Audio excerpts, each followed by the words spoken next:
I want to be sure I've already mentioned them by name. As you know, Katie Porter is our executive director.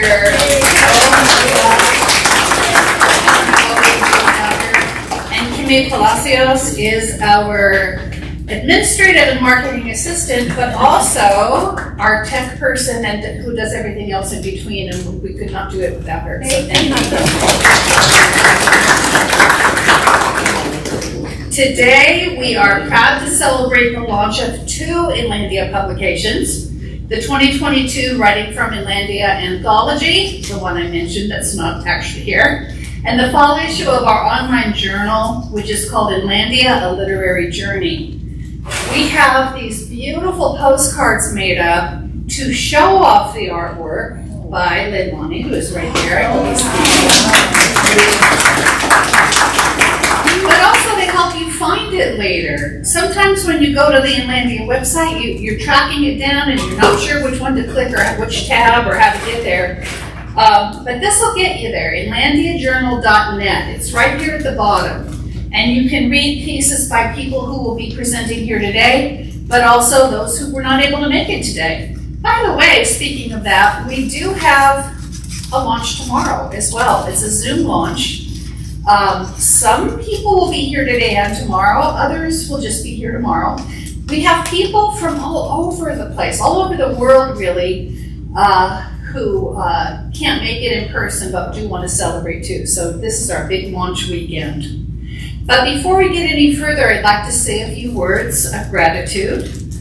Inlandia Institute respectfully acknowledges and recognizes our responsibility to the original and current caretakers of this land, water, and air. The Cahuilla, Tongva, Luiseño, and Serrano peoples, and all of their ancestors and descendants, past, present, and future. Today, the Inlandia region is home to many indigenous peoples from all over the world, and we express our gratitude to them for allowing us the opportunity to live and work on these homelands. So, we're about to get started, full bore, but I wanted to share some sad news that has come my way just really minutes before the program began. Many of you knew Randy Quiros.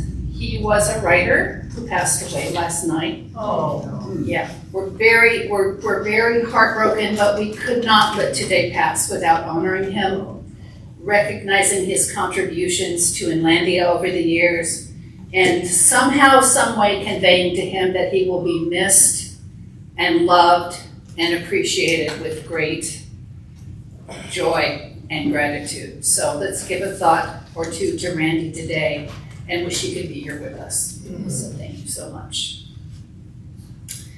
The anthology, the hard copy book that we publish once a year, is available to people, for people to submit to who have been part of the Inlandia workshop series, a workshop or a boot camp or some kind of a class that we offer. They're allowed to then submit their writing through submittable to be published potentially in the anthology.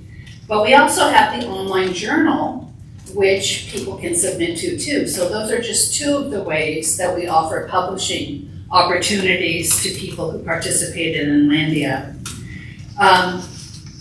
It takes a lot to get these works published.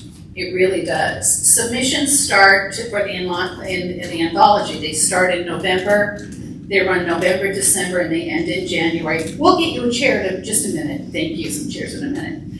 But then it takes months for all the work to be edited, compiled, ordered. There's a huge process that people have to go through on our end of things. And that's headed up by our publications coordinator, who's not able to be here today. She will be tomorrow, Fernanda Verdarzaga.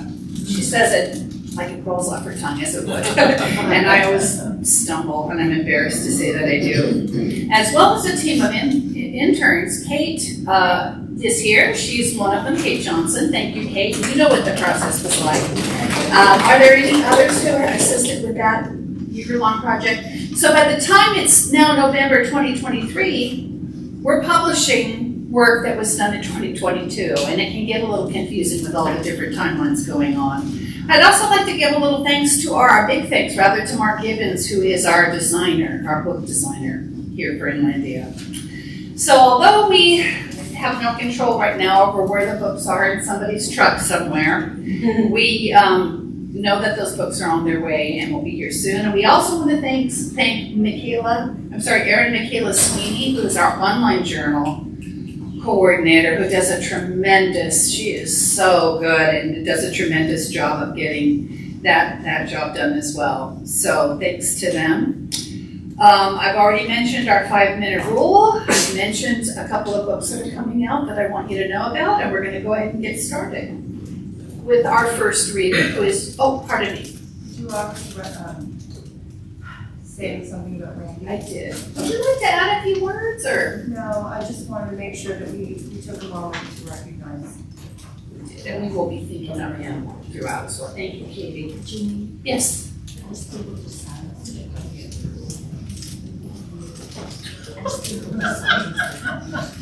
Thank you. I'm reminded as well, please silence your phones. Yes. Make sure that they are off. We don't want to have any ringing. Because it always happens if we don't remember to do it. Somebody will be embarrassed by their phone having a song play in the middle of somebody's piece.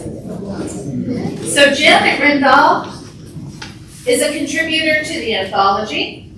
She published her debut novel, Route 66 to the Milky Way, in 2015. And a standalone sequel, Tube Light, in 2017. She is published in several scientific journals as well, and we are happy to have you here today, Janet. Welcome.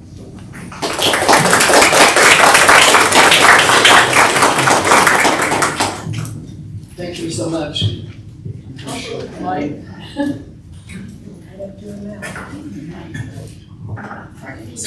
Okay. Still life with death. Wood, too organic. I hate natural materials. Too high maintenance. Sleek chrome, glass, and synthetic laminates were my preference. High-tech furniture for a fast-lane life. So how come I was in this consignment store? No clue. I turned to escape when an old desk commanded my attention. Odd. Out of all the objects crammed into the jumbled space, this thing shoved back against a wall in the dim recesses of a corner drew me like a siren's call.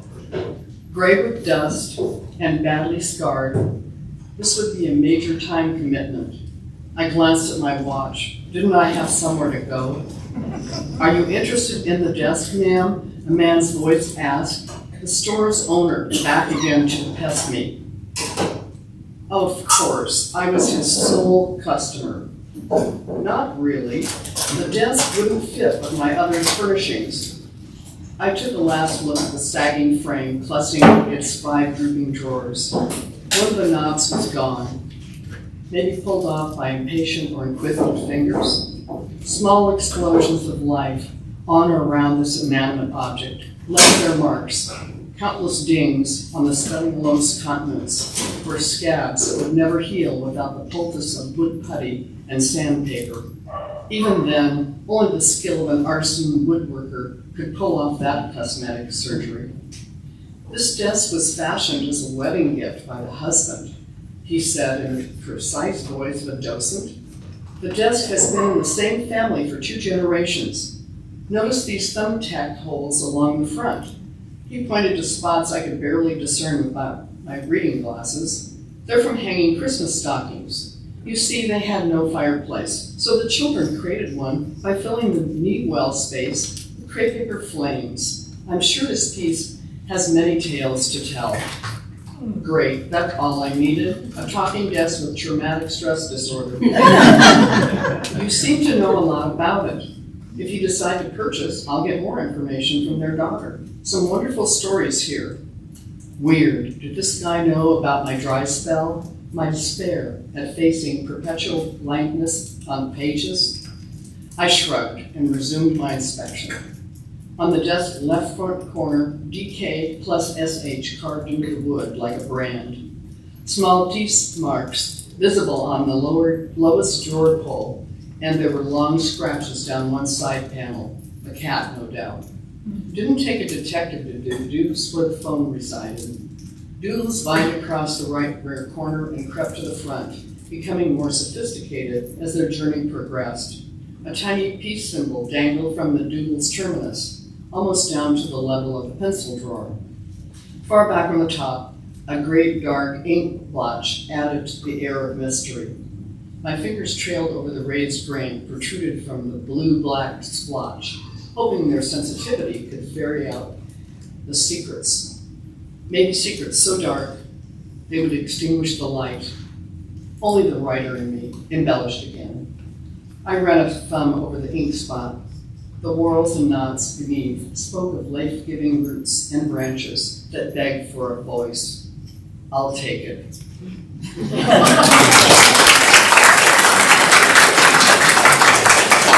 you so much, Janet. Our next reader is Jacqueline Nats Rodriguez. She's a contributor to the online journal.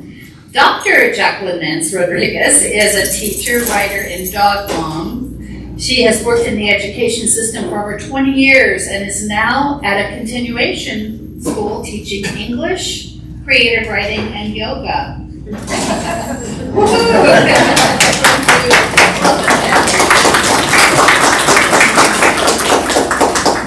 This is for Randy. You will never be forgotten. We all have stories, experiences, and even trauma that inform our teaching practices. In the past, I kept my truth in a side pocket of a deep, dark purse. Now, my truth lies inside a yoga pants pocket, ready to emerge and fly like a bird to land on the tree of the present moment. During the first 3 days of school, we practiced restorative circles, where students sit in a circle and have a discussion.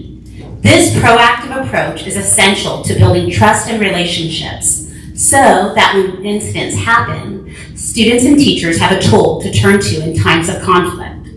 On Monday, during my first period prep, I organized the Chromebook cart. There's a computer missing. The phone rang. I answered with my catchphrase. This is Jackie in the beautiful city of Desert Hot Springs. How may I help you? Jackie, I'm missing a Chromebook, said Miss Tan, the science teacher. Can you let me know if one turns in, please? I'm missing a Chromebook too. Uh-oh, I said. I'm human. When events happen, my first thought is to lecture and talk at students rather than with students. Lecturing has its place in classes, but since we had already been doing restorative circles, I decided to address the missing Chromebook within the circle. We started with a review of norms. All of us sit in a circle. The person holding the talking stick is the only one talking. We don't talk about other people's story in the circle. We listen actively and put technology away. You can pass. If you need more think time, we can come back to you. As I held the stick, I said, say one feeling word related to having something stolen from you. I'll start, loss. I passed the stick. The words poured out of the students. Sadness, loss of trust. Can you come back? Traumatic, brutal, disbelief, anger, trifling. The stick returned to me after all the students shared their words. Then I told my story about my troll emo. It's a doll. See my troll emo? He was given to me by my daddy right before he died of pancreatic cancer. A couple of years ago, I caught COVID and was out for a week. When I got back, emo was missing. I tore up that classroom, but he was gone. We had a circle just like the one today. And guess what? Emo came back after a week. I was so grateful. Now I know Emo is only a doll. I know he's not alive, but he's the only inheritance I have today from my daddy, except my huge heart. The students nod. I pass the talking stick to the left. Pass, the first kid said. I got my bike stolen last year. I worked for years on that bike, so it was brutal when it got stolen. He passed the stick. My best friend stole from me one day after we went to the mall. She was stealing stuff there, but I didn't think she'd do it to me. It was so trifling for her to go through my purse. My mom saw her. We aren't friends anymore. I told her friends don't do that shit. She's out. We continued, and one student shared a personal story I cannot repeat. The story resonated with me because I had people who said they loved me, who were family, who stole from me. So I will be counting the Chromebooks at the end of each period. One is missing, and I hope it is returned because someone borrowed it. Let's conclude with one word on how you feel about the circle.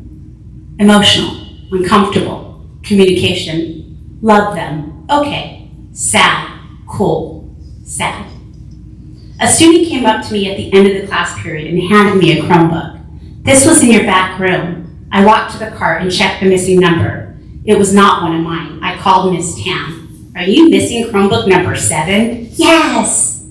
At the end of the day, we were all in corpse pose, meditating, when a security guard walked into our class. I found this Chromebook in the bathroom. Someone said it's yours. I got up and took it to the cart, and it was the missing Chromebook number 12. Students continued to breathe in and out, lying in Shavasana, and I breathed in and out gratitude. In this present moment, I am grateful for reflection and communication. Fear can be replaced by love. Thank you.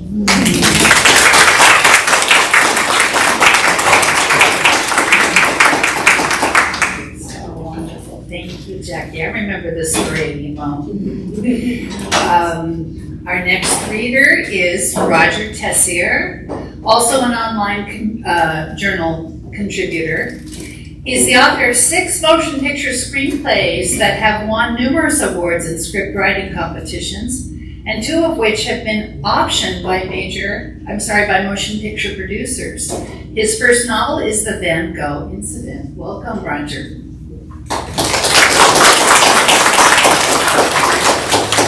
Thank you. This is called Now and Then on the 7:15 from Barstow. It's part of a longer short story. So in my story, a Marine from Barstow finds himself on a train that is out of control, and he must help the brakeman and engineer release the passenger cars, and then try to slow the locomotive as it descends from the Cajon Peak to the switching station in San Bernardino. How many times have we all driven that? At this point in the story, the brakeman has already been injured, and the Marine, who was recently medically discharged for wounds suffered in Afghanistan, realizes his life once again has meaning. We successfully uncoupled the last of the passenger coaches just south of Victorville. The 3 of us watched in silence as the trailing coach car with the last of the passengers slowly lost velocity and inched away from our locomotive like a lover's bittersweet embrace. The train brakeman, Ed, slapped his good hand on my shoulder and started massaging it in that familiar way that old 2 friends sometimes greet each other at a bar or a ball game. We'll be at the peak of Cajon Pass in a few minutes, he said in what was quiet resignation. Our engineer, Jackson, piped in as he turned from the tracks we were gazing at and walked to the front of the locomotive. You 2 better get a grip on something besides each other. Once we start down, it won't be long before impact, and I'll need you both hard on the brakes. So we sought footing by bracing ourselves against the highly polished brass rail handrails as the looming hills and the snow-capped mountaintops in the distance grew closer to us. I guessed our speed at 70 miles per hour, and I said as much to Ed.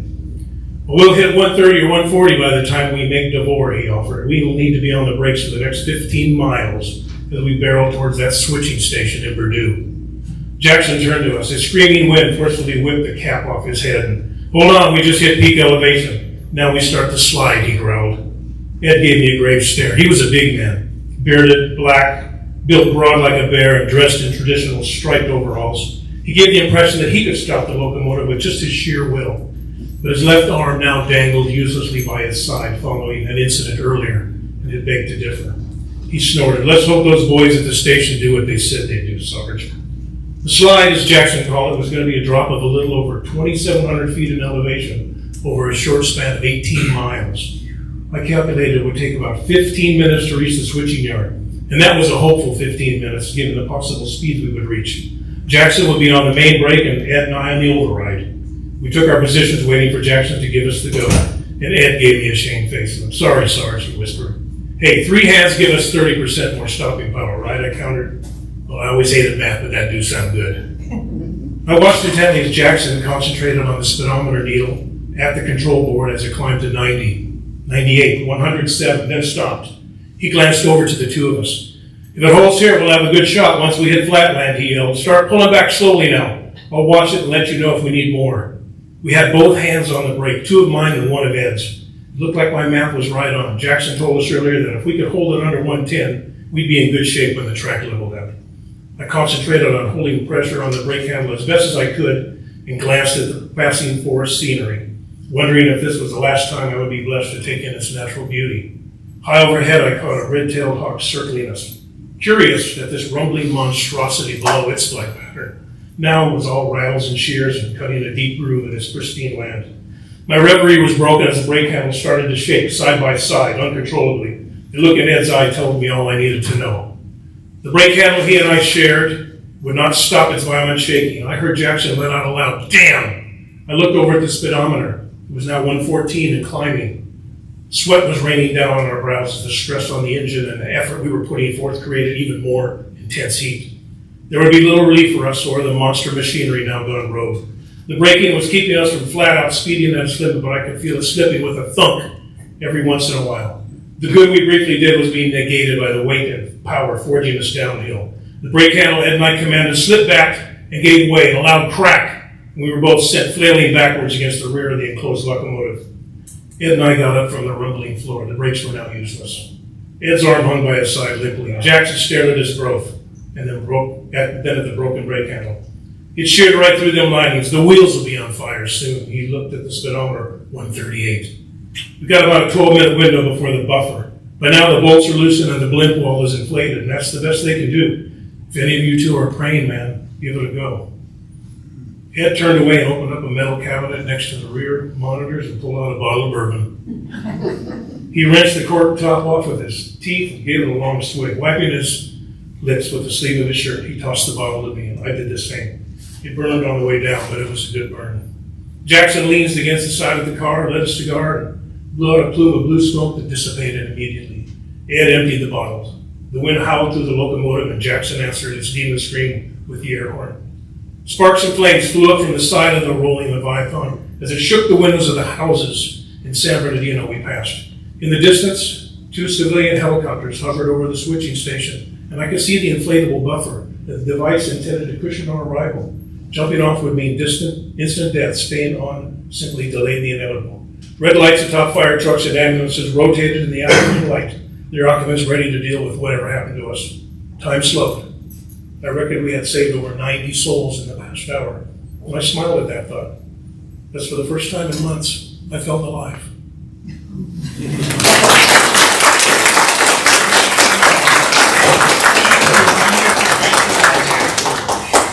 Our next reader is going to be Peter Lechuga.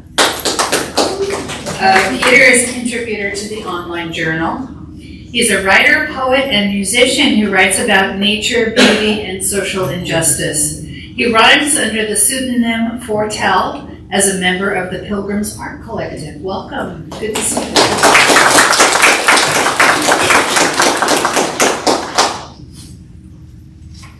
I met an artist from Pomona, an amaranth ember dancing at the tip of lit sage, cleansing gracious spirit, coated in paint, alabaster hands of clay, and the waves of burning hearts, and the breath of gleaming days. Dreams are scrawled on walls as the drums of golden footsteps pave. When we touch, we're immortal, and while I am in her blaze, it feels that way. Thank you.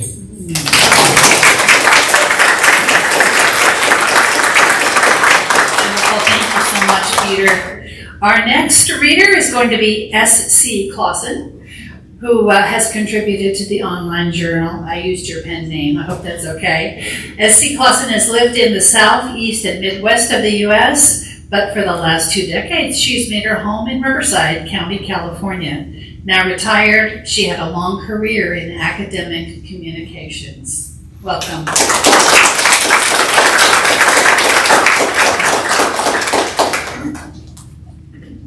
My story is The Crocodile Hunt.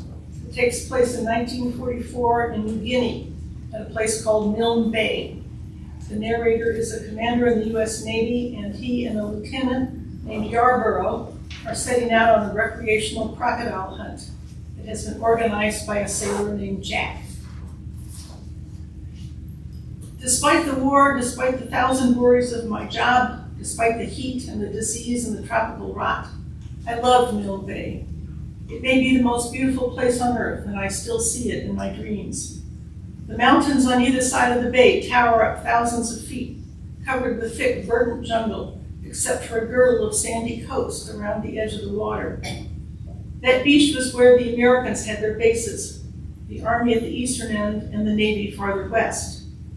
The beach continues narrowly along both sides of the bay like two halves of a pincer, with the hinge at the far western edge. There, a swampy jungle covers the inland valley that bisects the two spurs of New Guinea's great mountain range. I was thrilled with the opportunity to see this part of the island. We traveled through the estuary until we reached a break in the foliage. This was the river's mouth, and the launch powered through silt into the main channel.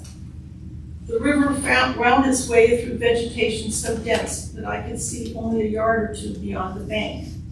The water was deep, swift, and very clear in the middle of the stream, but Jack steered as close to the banks as possible without running aground. There the water, overhung with trees, was muddy and filled with detritus. I couldn't understand why Jack was keeping us so close to the bank. Why can't we run up the middle of the river? It's deeper and doesn't have all this debris. Well, sir, said Jack, we don't want to frighten any crocs that might be sunning themselves on the banks in case you want to get a shot.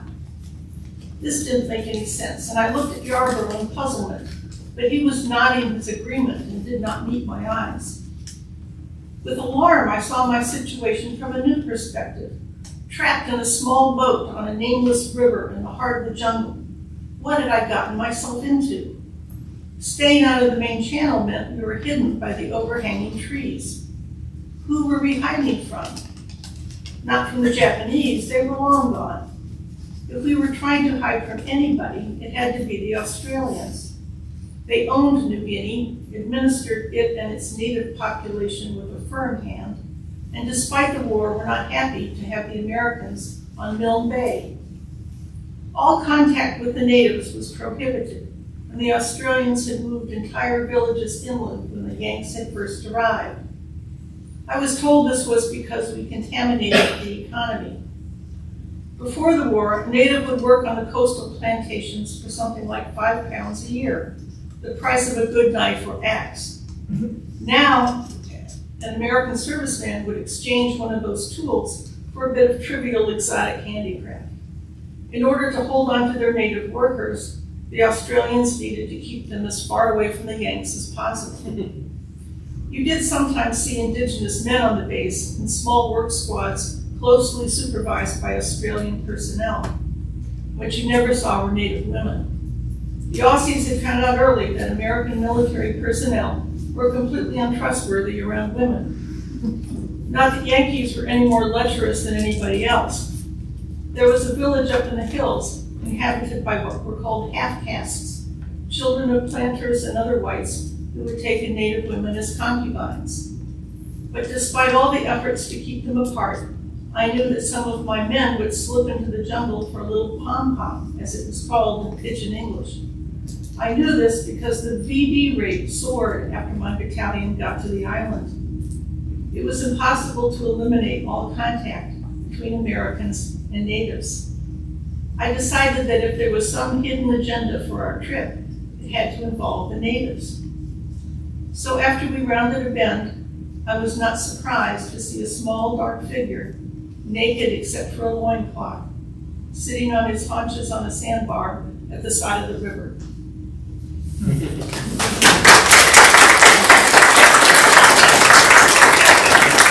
so much, Sarah. Our next reader was going to be Carolyn Snow, but I don't see Carolyn here, and she's not. Okay, so that puts you, Robin, next up. So Robin Woodruff Longfield is going to be reading her piece from the anthology. Robin was born in Atlanta, Georgia, but moved to Southern California at an early age. She has been an Inland Empire resident for many years. Her work has appeared in several literary journals and anthologies. Welcome, Robin.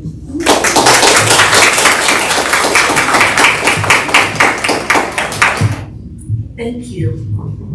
I'm gonna I saw, Roger just spoke and got it down just beautifully, how's that? That's better. Can everybody hear me? Yes. Okay. Well, this is for Randy. Red blanket sleeper. After Stan and I signed Haley's foster care placement agreement, our social worker, June, left for another appointment. Stan and I rifled through the black trash bag Julia handed to him when we left her house with Haley earlier in the day. I want Haley to have these things. She came to our house with nothing and deserves to leave with at least a little something, Julia had said tearfully to Stan as she handed him the bulging bag. We turned the bag upside down and emptied it onto the floor. There were 2 plastic baby bottles with the baby doll Haley simply called the baby. One contained pretend orange juice and the other held pretend milk. Several doll dresses made up the bottom of the pyramid of ephemera at our feet. Matchbox cars and a green-haired troll settled on top of ruffled ankle socks and dresses for church. Pink sneakers, hairstyling toys, and a blue ride-on pedal toy that looked like a monster truck comprised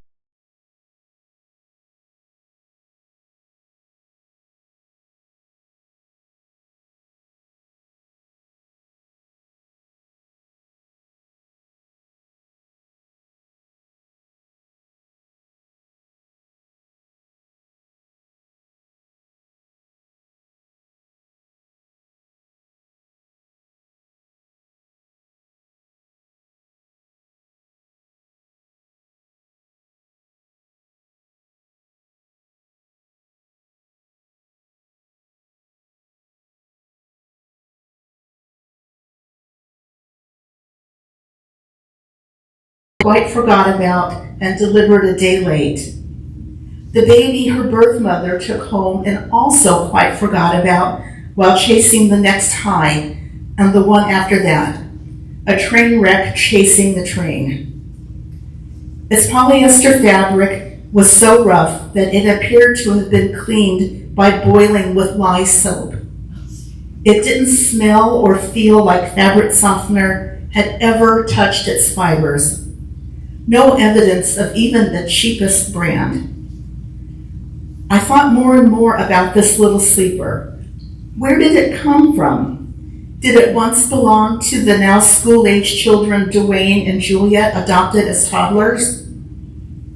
It's not likely it came from Haley's biological mother. I could not imagine anything coming from her except trouble or heartache. How many children loved it? How many did not like it? How many had no opinion about it? How often was it saturated with the tears of a child who did not want to wear it or go to sleep at that moment? How many secrets did it hear? Did any of its past experiences penetrate so deeply into the fabric that no amount of washing could remove it? My musings about the sleeper ended when Haley awakened from her nap and toddled into the living room. She grabbed the sleeper from me, joyfully proclaiming, "Mine, mine!" On that cold, early November night, Haley and her baby went to sleep together. Haley in the red blanket sleeper and the baby doll in a doll-sized sleeper Stan found in a pile of toys and clothing on the floor. Haley outgrew the sleeper. It would only last through one winter. I saved it in an old cedar chest in our attic because of Haley's immediate and enduring bond with it. The sleeper would not disappoint or abandon her.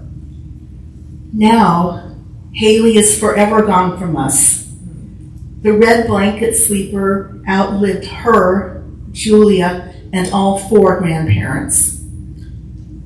Stan and I are now the curators and keepers of her memory. By preserving what is left to show she lived, by keeping it all safe, we do what no one could do when she lived among us. We keep her essence safe and keep her alive until we too must fade into the memory of those we leave behind. Thank you.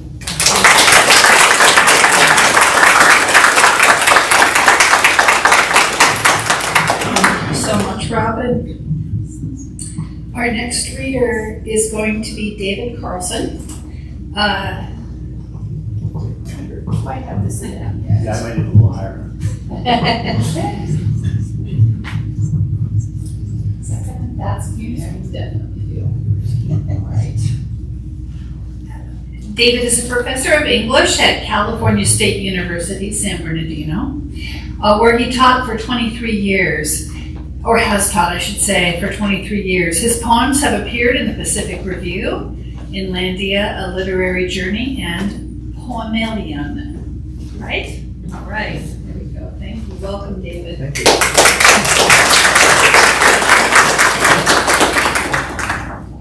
So I'm going to read two short ones. And these are both about memory, commemoration. I think what we remember, how we remember things. So, at the poet's birthplace, someone painted these white lines beside a strip of milled gravel, spread to form the narrow shoulder of a tertiary road. Someone paved the road, covering a trail once cut by a settler's axe, the limit of a stone wall laid down by a founder. The wall endures, halving a meadow once burned fertile by its original inhabitants. On it hangs a hammered plaque, whose green patina underscores the 27 words that mark John Greenleaf Whittier's birth. And still further back, the old farmstead, carefully restored by the town. White colonial with a red barn, the codicil of a signal man who, according to his own ledger, did too little and wrote too much.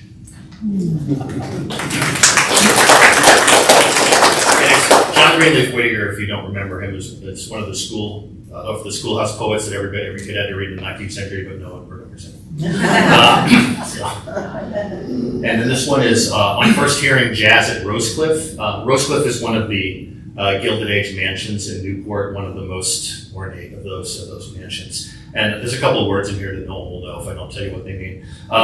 Orient is a gilded word for gilded, basically. It's a fancy word for gold gilding. And let's see, decoupage, if you're not familiar with decoupage, is a sort of ornamental decoration you put on furniture or upholstery, that kind of things. Okay. On first hearing jazz at Rosecliff. Spare pyramids disguised in ornate Orient paper. They roll me like a cigar. I close my eyes, listen for the intermezzos of the late czars. As bebop skims the jetty stones near the anchored day sailors, a distant yacht horn sounds this decoupaged basin, overwhelms the improvisation. A chalky gull should be my chaperone. We'd choke across the bay, hawking our useless music through a drawing room town in love with its acoustics.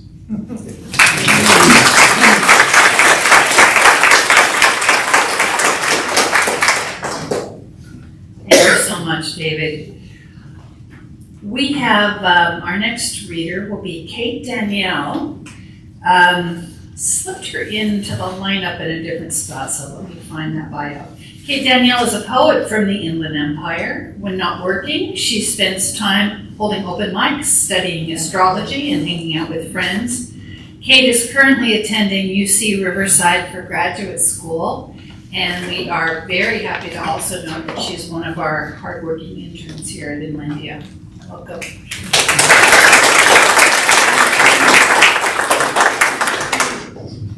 Thank you.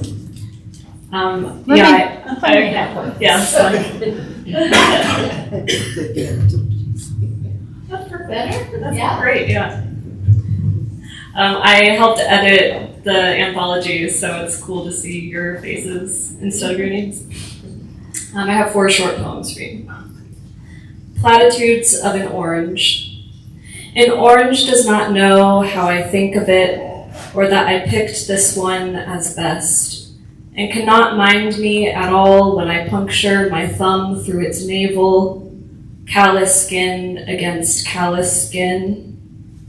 I wish my clementine would know how I kept its dignity, how carefully I inched my finger under its rind, trying my best to peel in one steady strand, or how the pith stained my nail even after I scooped it out with the front of my tooth and swallowed its absence platitudes.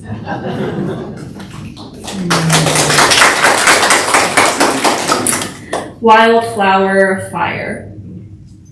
Between highway divider and big rig, we take a chance on tire debris.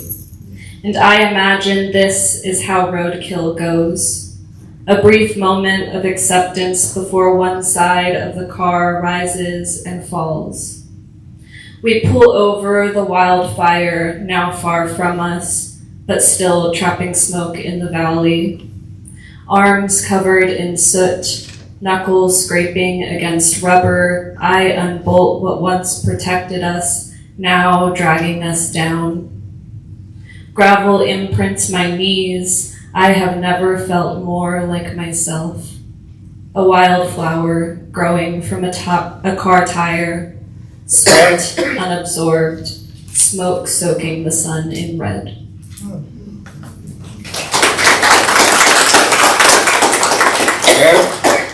Rewilding. Above the bathroom mirror where I face myself naked, the Santa Ana winds tear the tarp from my roof, and I consider not caving into myself. Not by wind, nor water, nor reflection. When the wind soothes to only a breath, I go for a walk. The house near my park is rewilding, saying, "Do not touch me, and see how I grow." See how I unfold too, like tendrils from my garden, where aloe vera heaves through cement blocks, where sprigs of lavender droop in evening shade, like a head bobbing through dream cycles, dreams of breath unshaken, a cool, constant breeze, begging to fill the space between bare skin and soil.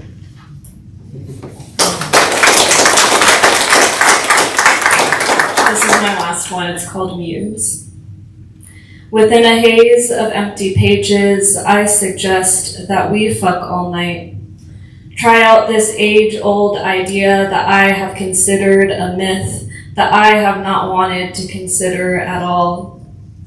Undress me and watch me make words from movement, from desperation. Watch them spring from my head like they were waiting for this love. Let it be you who is my muse. Show me that I am worthy of one, that I am still a poet. Thank you.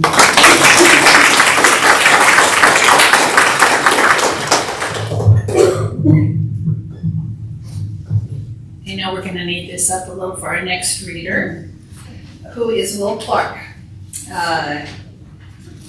Will, and thank you, by the way, Kate, thank you. Yeah. A contributor to the anthology. After a long career of teaching college mathematics, by the way, on 2 continents, he enjoys the freedom of writing. He especially enjoys appreciating others' creations as they brandish their skills through Selena Scribe's Inlandia Writers Workshop, which Will leads for us. So welcome, Will Clark. Thank you.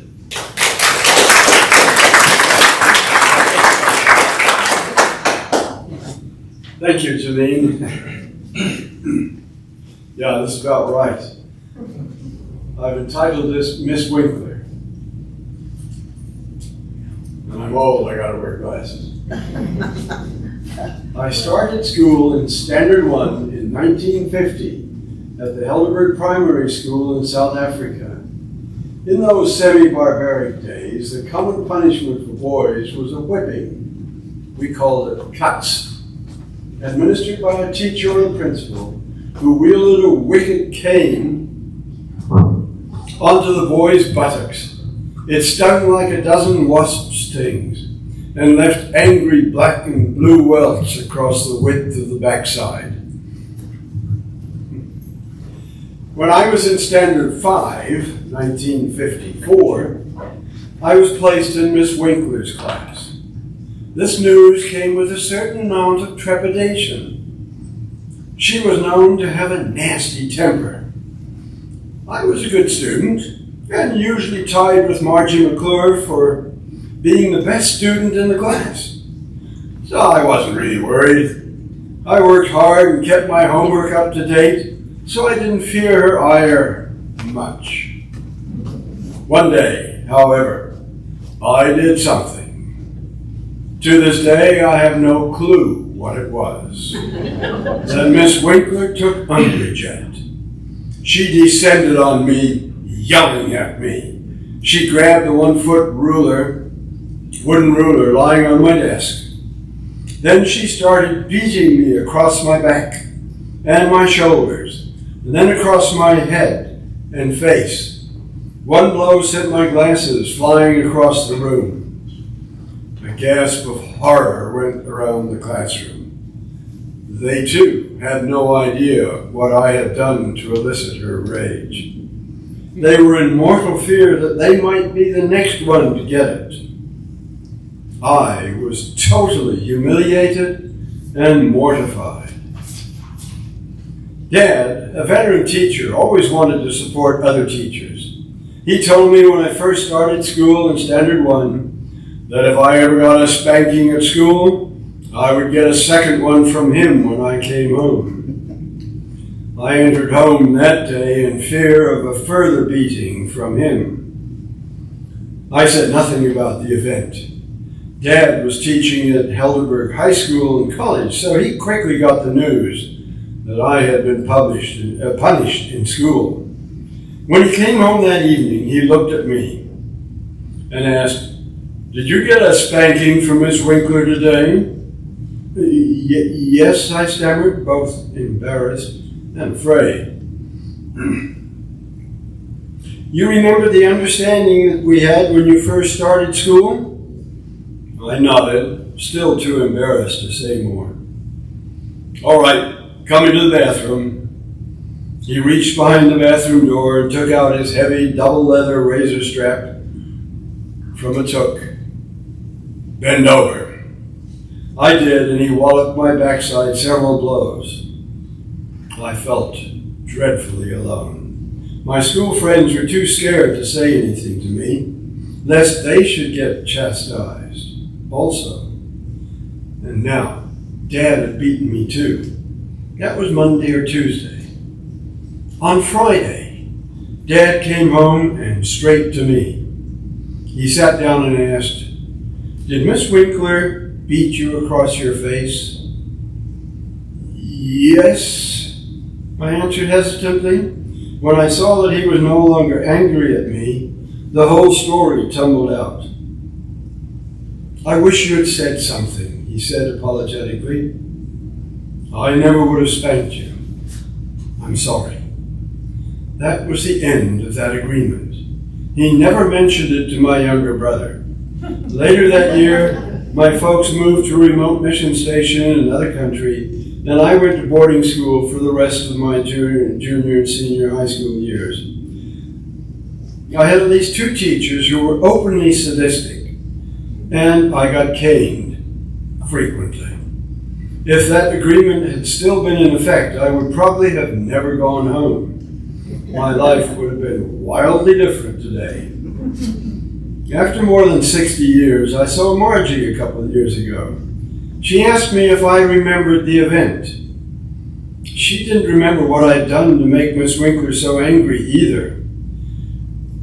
She said she lived in fear and trembling the rest of the year, lest she should get beaten like I had. Miss Winkler was removed from her position a few years later.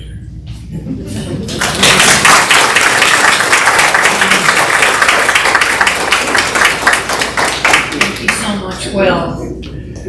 Oh my goodness, what stories we're hearing today. Sylvia Clark is our next reader. She's also reading from the anthology. This past year, Sylvia participated in 2 Inlandia writing workshops, Rose Monet's writing workshop, Writing Warriors class, which is focused on memoir, and Selena Scribes, led by Will Clark, who we know. Both encouraged her creative writing endeavors. So welcome, Sylvia, thank you. And Katie reminds me to remind everyone to really speak into the mic. We're sorry if it hasn't been carried to the back. And I'll try my best to just move here, well placed here. Ageism. I look in the mirror, surprised at what I see. That wrinkled old woman just can't be me. I climb our hills, walk our dog every day. May now amble slower, but still like to play. Smile with yellow teeth, comb-thinning gray hair, fine spots on my arms and face. How did they get there? It's true I can't do all I did with joy. Hop, skip, jump over, or race a young boy. But calling me old before it's my time would not allow me being myself in my prime. Do I judge myself by our society? Not seeing my value or what I might be? No, I must never denigrate my worth. I'm not just a number. I belong on earth. As one of God's children, I'm here for a reason. And while He directs me, I'll stay here my season.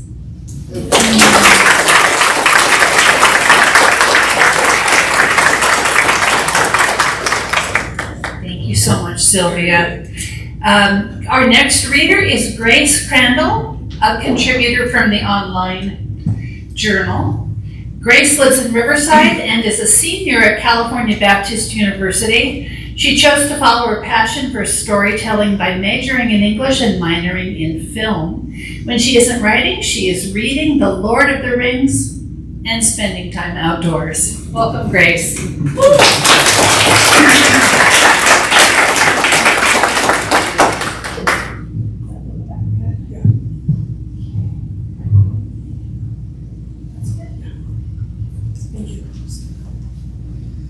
Stage play. How is it? Asks my mom on the phone. Well, after mimosas in the garden, we succumbed to the sun. We draped our imaginary dresses over the side of the dark cushioned bed. We sprawled into unknowing until the summer sweat settled on our skin.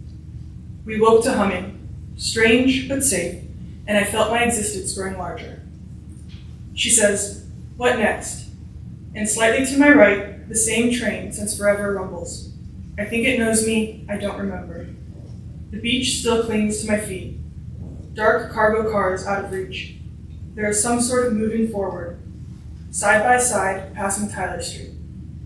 Everything is soft in that strange night. Just earlier, the beach so blue. I turned toward the crashing white and felt some sort of seagull settle into my heart. I tell her these things, but I don't. So I say, "It's good just focusing on work." Somewhere in the other room, I hear my dad say, "Everyone has a band in college."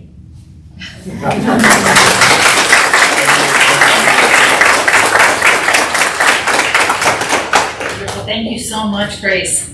Our next speaker today will be Antonio Gonzalez Vasquez. He is a culture bearer and native of the Inland Empire with roots going back to the 1800s.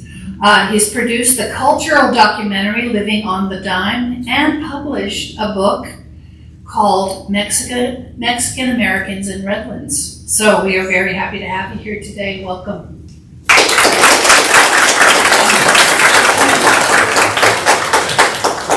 Probably just speak loud enough. Yeah, just want to thank you very quickly, and Paul, thank you for coming up. And I'd like you all to take a moment to remember all the children that are unhoused in Southern California and throughout Inlandia right now. Oh.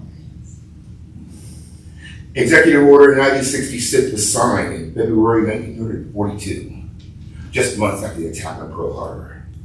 It established internment camps for people of Japanese ancestry, regardless of citizenship, removing a critical source of skilled farm labor and competition from Southern California agriculture. Nisei, or first-generation Japanese Americans, generally owned land they worked on, were forced to sell, or had their property seized as entire families were jailed for the duration of World War II. In the years leading up to WW2, the citrus industry was booming. Wages were rising. At the same time, unions were attempting to organize, potentially increasing the workers' share of this lucrative market and opening the door to radical demands for drinking water, toilets, and healthcare. Growers and other agricultural interests, unhappy with this trend towards equity and fairness, and armed with vast wealth and access to the levers of power, looked to Mexico for a helping hand, or more accurately, arms with which to stem this socialist tide. The Bracero program, from brazos, which is Spanish for arms, was initiated in August 1942 with the stated aim of bringing young Mexican men to the U.S. to alleviate a wartime agricultural labor shortage caused in part by kicking a generation of successful farmers off their land. Employing typical institutional logic and in need of able bodies capable of harvesting fruits and vegetables, the U.S. Department of Agriculture went straight to Mexico City, a hotbed of international radical thought and art, to recruit its farm labor army. The creation of a landless mobile force of thousands of young men with no ties to the communities in which they worked established a two-tier system where Mexican-American citizens were placed in authority over Mexican nationals like my dad, creating tensions and resentment.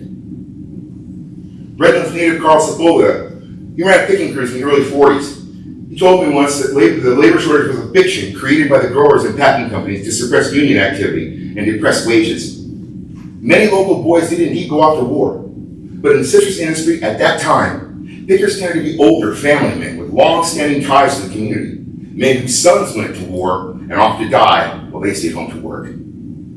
Carl went on to note that once the program began, many of the younger men went to work at New Kaiser Steel Mill in Montana, not out of choice, but out of necessity after picking wages were slashed in half. Young men like my dad, a skilled craftsman, and his friend Andres Garcia, a chef trained in French cuisine, were lured to the U.S. with promises of good pay, good food, and good living conditions, along with free transport back to Mexico. Who wouldn't take a chance on such a unique opportunity to travel abroad, meet new people, and be treated like a farm animal? The two friends were stationed along with hundreds of other men at Coney Camp in East Highland. Coney Camp, as it was known to the Mexican community, was an abandoned civilian conservation corps site left over from the early New Deal years, later functioning as a jail, then finally converted to use for the braceros. Rafael and Andres had radically different views of their experiences.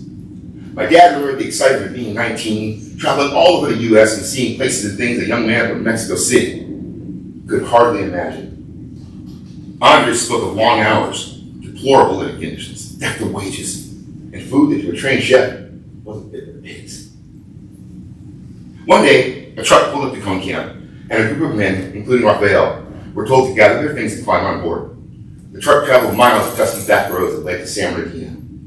Pulling past the train station, the men were ordered to the street, told their contract was ended, and they were on their own. They were not citizens. They had no permission to work in the U.S., and they were now stranded in a hostile country at war with half of the non-English-speaking world. Thank you.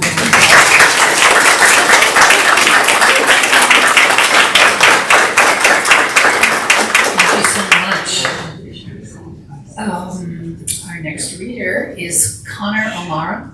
He's going to be reading from the online journal. Connor is a fiction writer from northern Colorado. His teenage years were spent writing music and playing in punk bands around the western United States. He writes about death and tragedy set in the Mountain West, inspired by real-life characters in the towns he loved.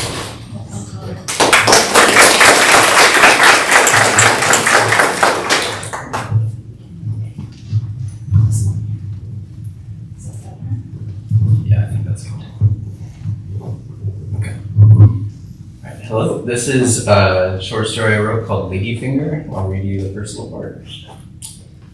The smell of fry oil and grease hung in the air as families poured into the diner wearing their slacks and their button-up Oxfords and their dresses and best shoes. The bell above the door dinged and children begged for treats and adults greeted each other in a friendly, reserved manner. It was a ritual, one that the people found themselves in every weekend, perhaps equally as vital to the ritual an hour earlier. "Mama, I said I don't like onions," Dolly whined as she poked at her hamburger with her fork. polka dot dress was yellow, and her shoes were half a size too small, but her daddy had told her to get a new pair for her birthday next month. You can pick out the onions if you want, baby. Her mother scanned the diner, looking for any absentees. Honey, have you seen the Runfords? Well, I don't think they ever came in today. I don't even want to touch an onion, Dolly pouted. What's that about the Runfords? Her father flicked through a newspaper and put his white mug full of hot coffee to his mouth. I said, have you seen them? I don't think they came to church. Daddy, Junior is poking me. Dolly kicked her brother as he took a bite of his own burger. He smeared it across his face, and a drop of mustard fell from the bun onto his white shirt. Dolly, the mother cried. Damn it, child, the father scolded. He poked me. The little boy wiped the drop of mustard off his breast and stuck his finger in his mouth. Now you tell me, how can he poke you with both hands on his burger like that? So he got feet, don't he? Dolly replied. I think they're scared of Miss Atkinson. They don't want their KIDS to see that horrid mangled HAND. And who can blame them? The mother made a displeased chirp and wiped the stain off her son's shirt. I about fainted when I saw, I tell you what, it ain't Christian to come to church with a wound like that, especially a self-inflicted one. Jesus would not want that in his home, not one bit. Dolly spelled out the encrypted words, and the husband ignored his wife, drinking coffee. Junior, his hamburger finished, turned backwards in his seat with his hand planted on top of the red Final Banquet. His eyes barely peeked over the cover, and he twitched as if he'd spotted something dangerous. Sit forward, young man. Did we teach you kids no manners at all? Preacher Dan's talking to her mom. I bet he's asking her what the spirit looked like. You think he's going to go over and perform an exhibition? A what now? Mother asked. Who's the preacher talking to? She flipped around in her seat like her son, her brown bob slapping the back of her neck. Her plate of food sat untouched on the table. An exhibition, you know, where a holy man goes to a haunted place and scares all the spirits and ghosts. He can't do nothing about ghouls, though. I read that in a magazine. Exorcism, the father corrected from behind the newspaper. He's right, Tom, the mother affirmed, looking back at her husband and then turning around in the booth again. Dolly was standing on the seat to look over her mother. A limp French fry hung from her mouth. All of you turn away, quit staring, the father barked. The preacher ain't doing no exorcisms, not on his salary. He folded up the paper and set it in his lap. No, the preacher's talking to Miss Atkinson, she giggled. I bet he's scolding her real good. Is she a demon now, Mama? Dolly asked. No, Junior replied. If you get bit by a ghost, you could get an expedition quick. That's why Preacher Dan was talking to her. Exorcism, said the father. Yeah, if you get one of those, you don't turn into a ghost. Tom, do you think she'll be turned away from the church? Would Dan do such a thing? Jesus, will I get no peace? All of you, eyes here. He put down his sandwich and pointed at the three of them. There ain't no demons, no ghosts. Miss Atkinson is a poor old lady grieving because her husband died. Now it's Sunday, holy day, and I expect all you to sit here and eat nice like cultured folk we are and stop talking bad on the misfortune woman. The family quieted and ate their lunch. He smiled to himself and unfolded the newspaper onto the empty space next to his plate.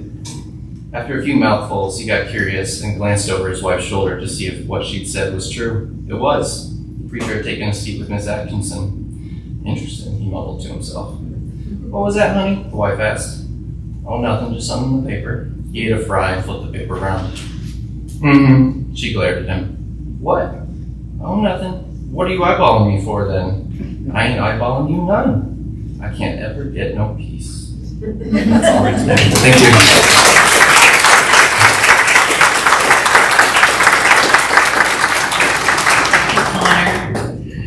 I'm just loving the writing today, aren't you all? The depth and breadth and richness that we're hearing from people of all kinds of different experiences. It's been beautiful. And believe it or not, we're actually halfway through the program, which it's going fast, isn't it? We do want to take a little pause here and appreciate some art.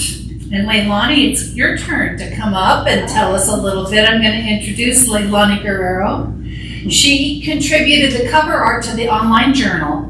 And we do have cards. I passed out some of you have picked them up. But they showcase her art, but they also show you how to get to the online journal so you can read this writing that you're hearing and much more, and also see more art. So Leilani is an Inland Empire artist with a passion for art. Dinosaurs and Ancient History. One day on a whim, she decided to combine her favorite genres in the form of an illuminated manuscript featuring medieval-style dinosaurs. Since then, she has loved creating these illuminations and has enjoyed mimicking and reusing old techniques from medieval artists. So there is the card I'm talking about. And welcome Leilani. She's going to talk to us for a minute.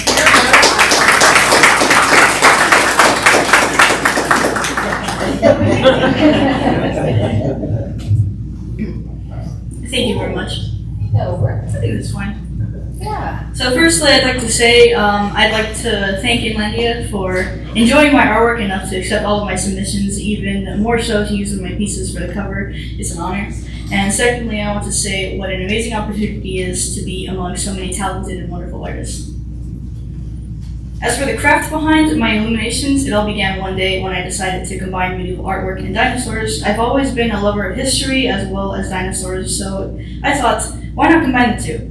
And so my first illumination was born of two seafaring rabbits coming across some prehistoric fauna, a plesiosaur and a light pleurodon. For this piece, I looked at various medieval depictions of fishing ships and whales to get an idea of how to medievalify dinosaurs. Most medieval art at the time used water paints and inks, which is right up my alley, even more so that it's not hyper-realistic and very stylized, so it was very fun, challenging, and it was just overall very entertaining to try and mimic these techniques that are hundreds of years old. Of course, it wouldn't be an illumination without the gilding, which is one of my most favorite parts. The borders of these vibrant colors, and most importantly, the gold, make the piece really come together. It's one of my favorite parts. I follow the same formula for all of my illuminations. It's always a fun challenge trying to depict different dinosaurs in the style of art.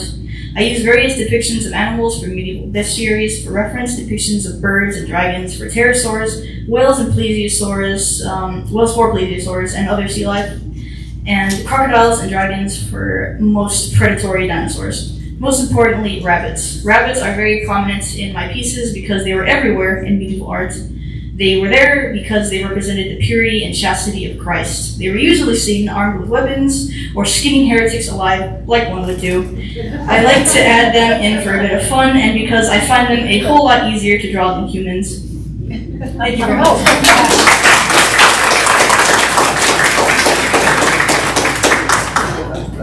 Wonderful, thank you, Leilani. And now back to some writing. We're going to have Dr. Joan Kerper come up to She stepped out a moment. All right, she'll be back. So we'll flip-flop. Well, actually, Heather Takanaka, I don't think you're here, and she was going to be next. All right, no problem, because we're going to go to Kate Feinberg-Robbins, who is here. And I'm just going to hold this till you come up here, Kate, and get it right for you. Kate Feinberg-Robbins lives in Redlands with her partner and son. She teaches Pilates, fitness, and adult ballet, and is a linguistic anthropologist and a former principal dancer with that Cuyahoga Valley Youth Ballet. So thank you very much and welcome, Kate. I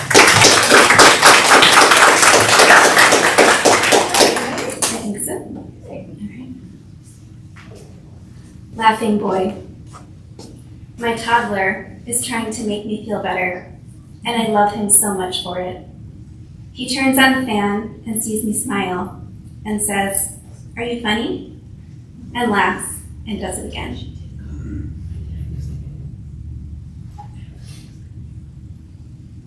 The last diaper. Sitting on the floor, knees curled up, back against the wall. I write furiously and sob. My almost 4-year-old looks up, comes near, wraps small arms around me.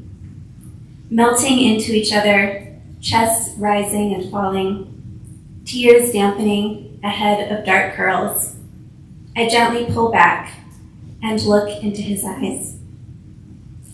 Steadily, firmly, in the languages we know best, I explain. No se dice no thank you al hacer pichín. O te sientas en el party o se cambia tu pañal. No es aceptable decir no thank you. Estoy harta. You don't say no thank you to peeing. Either you sit on the potty or you change your own diaper. You can't just say no thank you. I'm done. After lunch, I watch silently as he walks into the bathroom, sits on the potty, pees, wipes, washes his hands. ¿Estás listo? I ask him.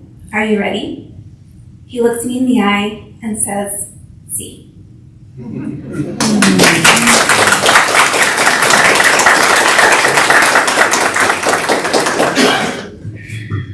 Thank you so much. I don't think I mentioned that that's from the anthology. That's what it's from. Thank you. All right, we're going to go back and pull you in, Dr. Joan Kerper. She also has a piece from the anthology she'll be reading today. Joan has lived in the Inland Empire for over 36 years, residing in Redlands, Riverside, and for the last 9 years in Wrightwood. Published in all genres, she has been part of the Inlandia Institute from the beginning. Welcome. We're happy to have you. Well, I have a very loud voice, so you might not even need the microphone. Stage trained, you know, so I'm so glad to be here. Puma under the full snow moon. The full snow moon was brilliant against the clear mountain sky when Puma came loping around the south side of Robin's Circle. She was unmistakable. Graceful, long, sleek body, strong, thick, furred legs, lengthy and relaxed, curved tail. I knew she was in the village of Wrightwood, traveling on her own after raising her cub.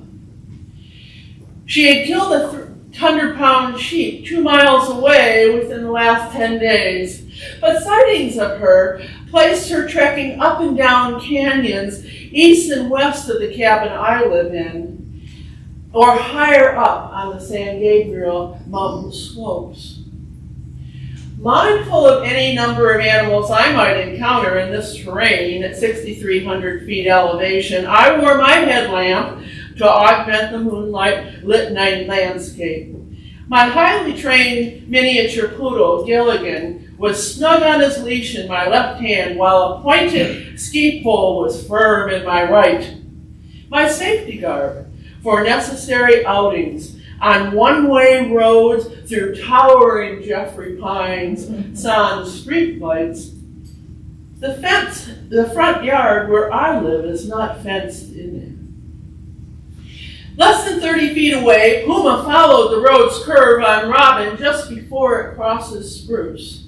I was absorbing this breathtaking, sacred event, watching Puma's elegant advance, simultaneously noting that Millie, my friend and neighbor's dog, was tied up on their porch directly in Puma's path. Standing in the middle of the road where Puma had run a minute earlier, we were just 50 feet from Millie's house. But do you think my phone would ring through? Millie had spotted the Puma and was agitated. I was certain Puma would continue running east on Robin until I saw her eyes looking back at me, a few feet beyond Millie's house. She'd spun around. Finally, the call went through. Millie was hustled safely inside.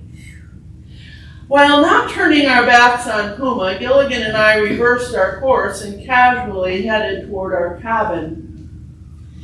Much to my surprise, Puma crossed back over Spruce, was once again on Robin's Circle, and continued to follow us. We reached the gate to the front yard, which is only fastened to the chain link fence with a bungee cord, and stepped inside. We turned to Puma and stood our ground looking directly at her. At a distance of 40 feet, she paused, studied us, and stepped forward. She could have easily sprinted over the open ground and leapt the 5-foot fence, or flew through the gate in a flash. Yet at no time was Gilligan and I afraid. No, I commanded and tapped my ski pole twice on a paver. She halted and then started to move forward again. No, I commanded once more and repeated my action. I can see your eyes. We are looking directly into each other's souls. Our eyes. I want you to thrive. These are your mountains. Your species have been here for thousands of years. We stood in motionless silence. The words of Barry Lopez coursed through my veins. He wrote that predators and prey carry on conversations on evolutionary dialogue based on stares, scents, gaits, and body movement. The exchange defines the outcome of the hunt. We waited, cues given and received, until an unspoken agreement was reached. The energy was clear. All three of us knew we were safe. Gilligan and I turned and walked down the dirt path to the cabin door. Thank you.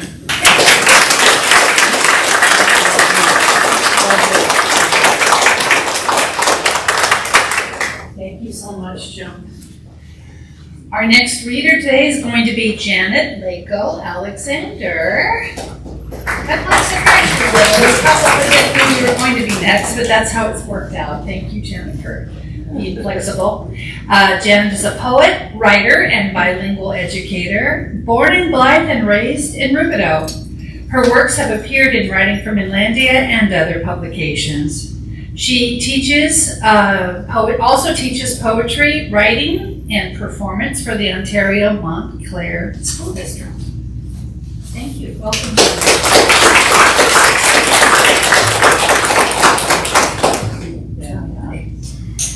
Hello, I'm going to share two poems today. Marigolds, Cempasúchiles. Orange and yellow, anaranjados y amarillos, their ruffled petals burst with joy. Sus pétalos como listitos estallan de alegría. Their dark, spicy smell, su olor oscuro y especiado, mingles with the scents of fruit and candles. Se mezcla con los olores de las frutas y las velas, offerings on the altar, ofrendas en el altar. Glowing marigolds, cempasúchiles brillantes, small fiery suns that light the way for ancestors to return. Pequeños soles de fuego que alumbran el camino para que los ancestros regresen.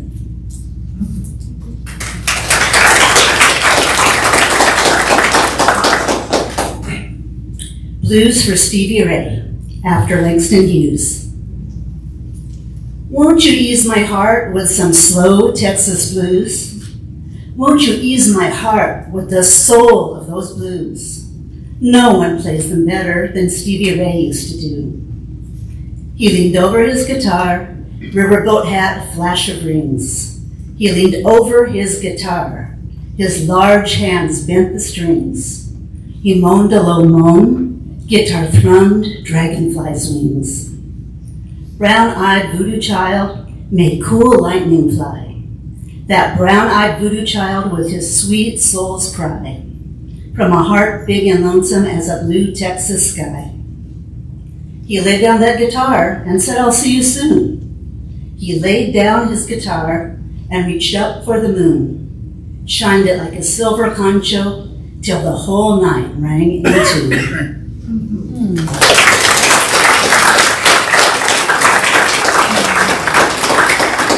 Thank you so much, Janet.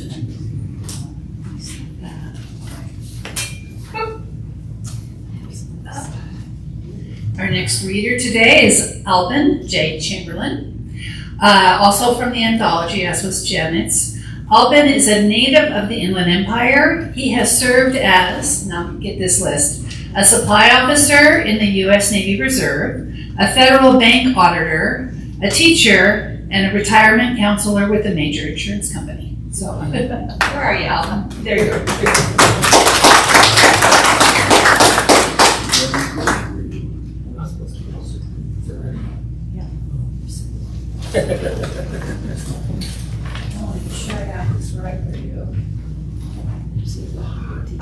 I asked Will to record this because my wife isn't here, and this is written for her, actually.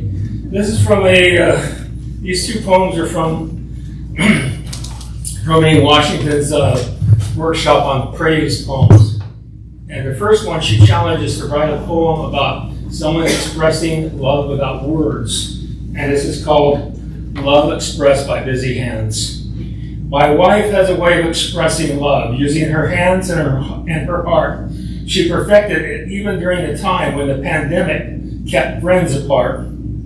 She looked forward to retirement so she could get together with friends and knit.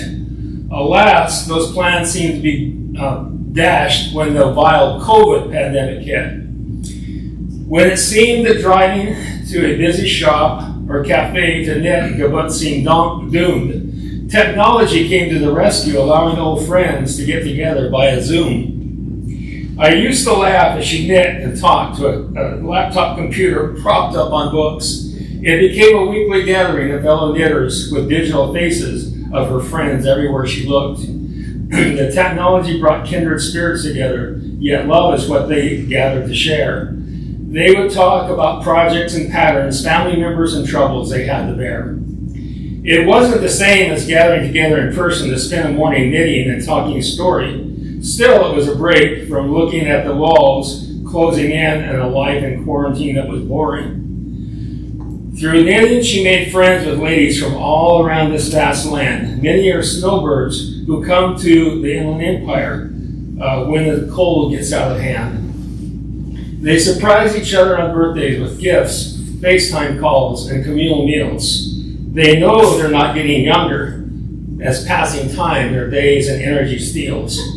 My wife has knitted baby blankets for neighbors and new mothers to whom she's not related. Expressing love through a gift of time, knitted yarn, and talent is never outdated. All of our grandchildren have one of Grandma's special baby blankets designed to show her love.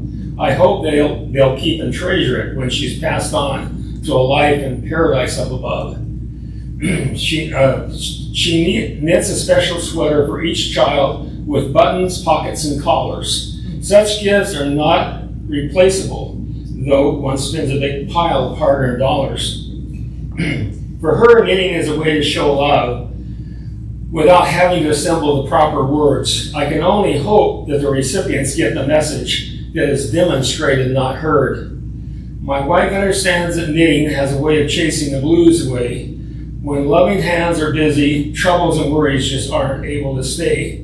With her hands, she demonstrates the love that runs deeper than any words can say, than mere words can say. Something handmade and usable is a rare gift to receive in our present day. I no longer laugh when I see older ladies kibbutzing and knitting away their free time. I see it as an example of love is enduring, wordless, and sublime.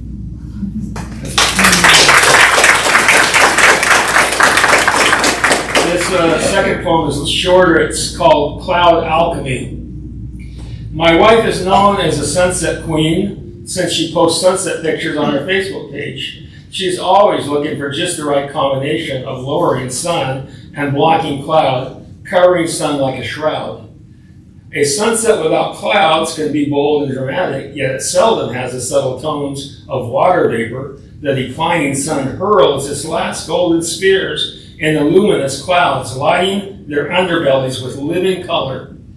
Scientists will describe it all in technical terms, like reflection, refraction, and energizing of atmospheric elements. I prefer to view it all as a painter or master photographer would, using a dozen words to describe the subtle tones. No basic red, orange, or yellow aren't nearly enough colors, not when sunlight's alchemy produces 100 combinations. The water molecules in clouds appear to embrace the fading sunlight like a lover, caressing it while it's present. There we go. Just as no two clouds are the same, no two sunsets can be. Is this beyond our human comprehension? Sunlight and water molecules never vary, though together they create an alchemy that thrills our souls. My wife has posted hundreds of sunset photos over the years. Still, each one shines unique. Is that the secret of human souls? All made of common earth elements, yet no two are the same?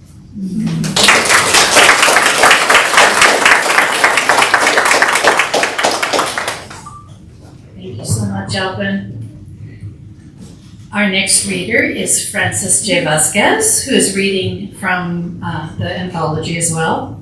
Frances is Director Emerita of Inlandia Institute and is passionate about Chicano history and culture, celebrating cultura and tesoros de cuentos. She graduated from Riverside Schools, where she earned an AA, BS, and MBA degrees. Welcome, Frances.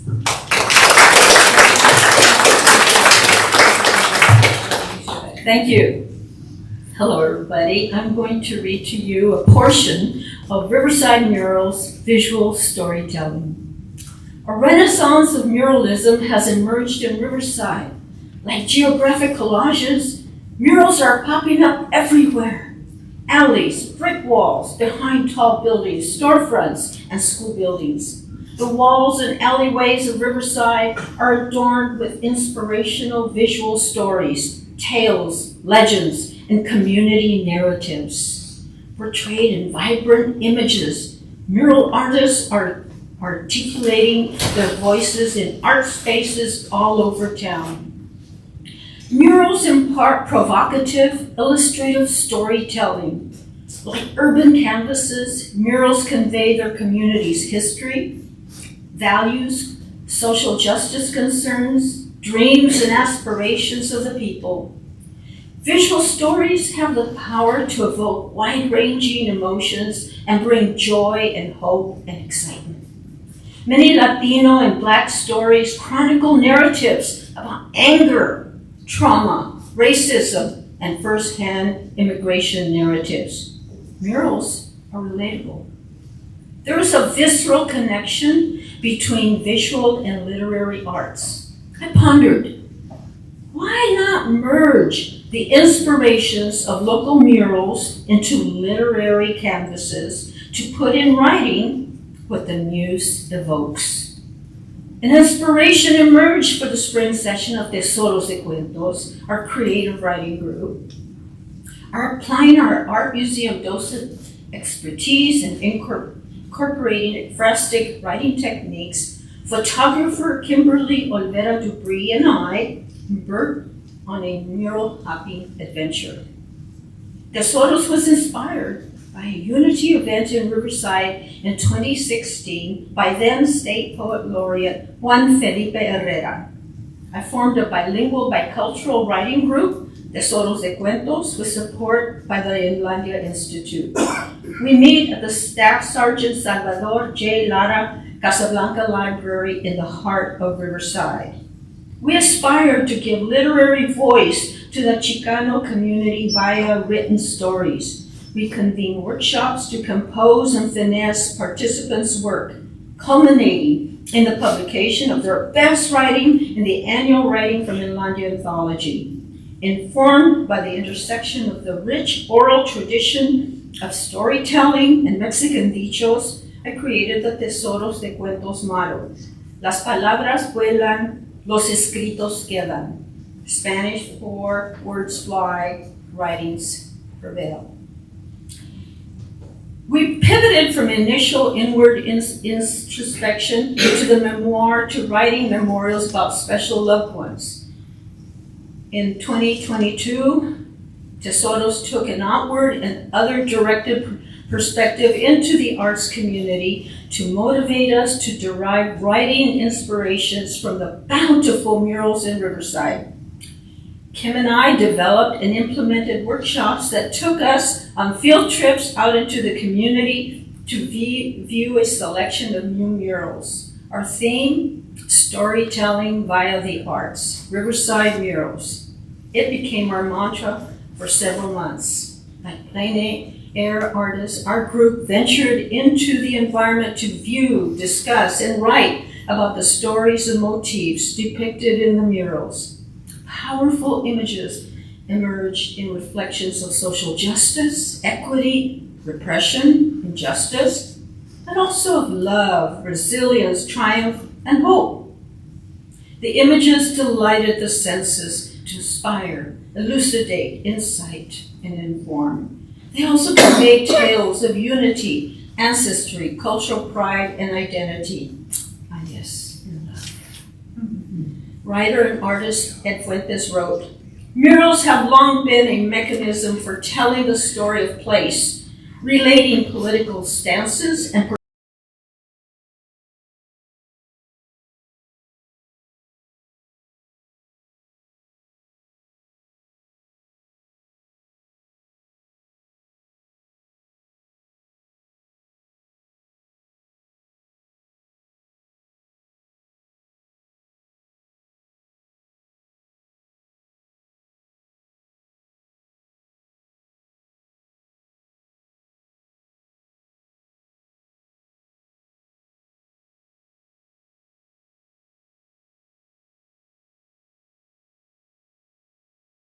kind of neighborhood. An awareness of listening for stories also came while Fuentes watched murals being painted in the neighborhood in the early 1970s by local artists such as Roy Duarte, Jimbo Gutierrez, and others. A direct influence to the art being created in the California farmlands. Many of the murals have since faded, but fragments and shadows remain as evidence of their existence. Fuentes credits Al Kovar, Executive Director of the Casablanca Home of Neighborly Service, who was active in the social work and civil rights. He made frequent trips to the Central Valley and saw the start of a mural movement there. Kovar added a community mural project to his busy list and connected local artists to walls in the neighborhoods. Fuentes posits that Chicano heritage muralism is part of our Chicano DNA. From the long tradition of muralism in Mexico, a compelling new example in Casablanca is the Cesar Chavez mural painted by Tony Ray. This celebrates the work and legacy of the United Farm Workers Union and the local residents who shared the struggle for social and environmental justice with Chavez, including Gina Samano, Ginger Anaya, and Rodolfo Rivera, who are memorialized in the mural. It can be viewed on Casablanca Street.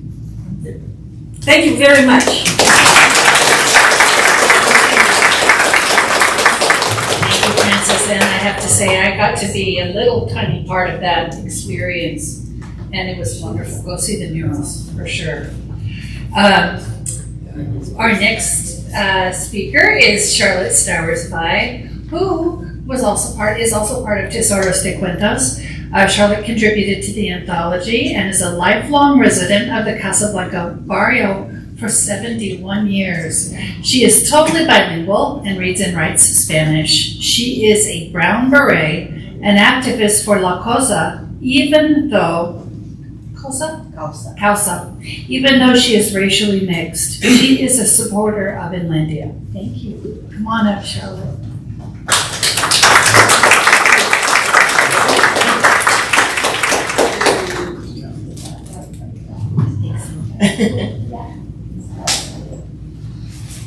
Vietnam and me. I was totally against the war in Vietnam. What did those people ever do to me? We were invading their homeland. Why? I wondered, why were young men being sent away to die? So many questions and answers didn't jive. I thought there would be hope in Bobby Kennedy became president, but they killed him too. My heart sank lower than it ever had in my lifetime. I was only 14, but I knew a war was wrong. There were all kinds of rallies against the war, mostly college students. My heart was in it too. So I went to every protest rally believing it would make a difference and our troops would come home. They didn't. So I cried, lots of tears, but it didn't change a thing. I talked to older vets and they all seemed to agree that we were right to be in Vietnam. Wow. I felt they were sick in the head. They wanted to relive past wars through Vietnam. I thought about it for a long time, which made me feel helpless to do anything. One day I heard from my Uncle Marcus, who was an MP sergeant in World War II. He told me that the most important thing to our troops was receiving letters every day, whenever possible. They were more important than food, sex, or anything. Just to know that someone cared and that they were not forgotten. I started receiving letters from other soldiers, millions of miles away. Through their letters, I was there with them. While reading the letters, I could smell the earth of Vietnam. I could hear the birds and creatures. I could visualize the tall grasses and trees. I could see the beautiful red earth and feel it under my feet. The soldiers tried not to tell me about the horror that took place there. They didn't need to tell me. I just knew. Somehow I could hear the cries of the women and children and the yelling of our troops, both the wounded and the able-bodied. God, where are you? I wondered. I could taste the humidity in the air. But how could I? Why me? Am I losing my mind? Could it be my imagination? How could I experience a place I'd never been before? I began writing to a friend of my sister, Alex Lisby, boy Alexander Gonzalez. Lisby was his full birth name. He was about 18 or 19 years old. It made me feel proud to be of use to someone over there. Also, I felt it was my obligation because my sister ignored his letters. I felt a deep hurt that I couldn't explain or tell anyone. Again, I asked myself, why? How could my sister be so cold-hearted? It seemed like I was always asking why. So I began my letter to boy Alex by explaining who I was. I didn't have the heart to tell him about my sister's disinterest. It was fun in a way. I finally had someone I could talk to. I could speak my mind and my heart freely. I've always been a passionate person. Sometimes I even shared my tears. There were teardrops. The teardrops were visible on the pages of some of my letters. He was so understanding, so sincere, and he actually cared about me and what I had to say. Boy Alex shared his opinions on various things and always asked me to send him pictures of the latest fashions in clothes and shoes, the latest music, dances, etc. It was so cool going through the newspaper looking for clippings for someone. It really made him happy. I could see him smile, and it made me smile too.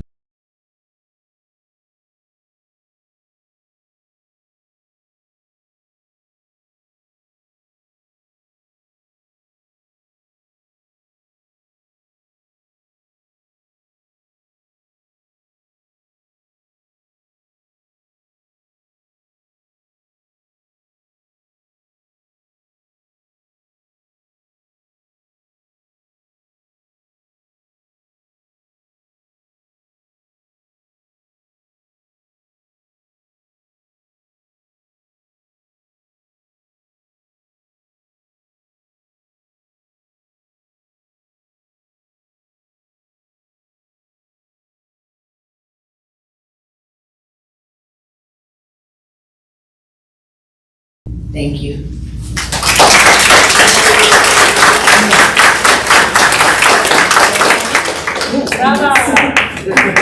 She did go to college, by the way. Just asking. Yeah, that's, we don't like interrupting the stories, but thank you so much. That's so wonderful. Just a couple of quick things. We're almost to the end of our lineup today. Did Diosa X get here? Yay! Okay, you're on the list. And Jose Luis, I do have you on the list, but do you have a copy of your writing? Because we don't have the anthologies. Okay. I was hoping that both was here. Yes, we were. Hijacked. Okay, yes. Well, so we won't be hearing from you today, but thank you so much for being here for that. Okay, almost there. Albert Contreras is next. He also is a contributor to the anthology. He resides in Fontana with his daughter and son-in-law. I believe you're here with them today. He is proud of his role of raising 8 children beginning at the age of 19. He enjoys writing, especially poetry. Welcome, Albert.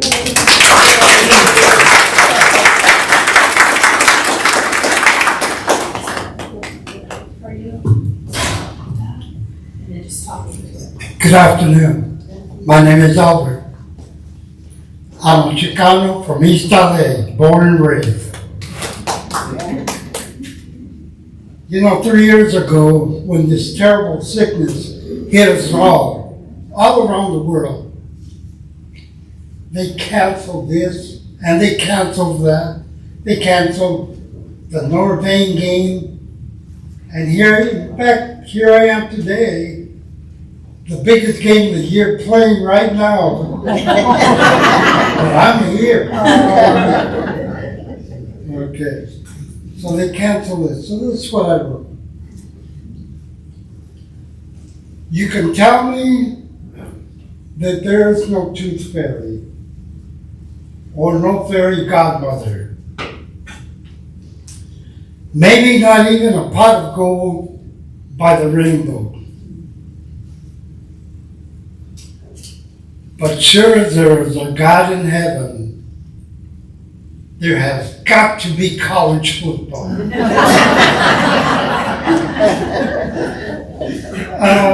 My pastor asked me many years ago to write something for Mother's Day. I had never written anything in my life. He said, try it. I said, I don't write. Try it. Okay. That's what I came up with.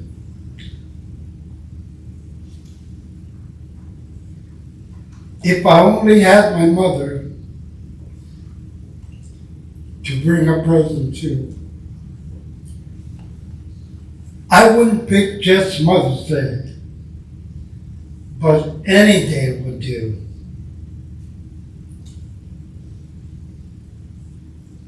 I wish I had her here with me to tell her how I loved her. I tell her what she meant to me, for she was like no other.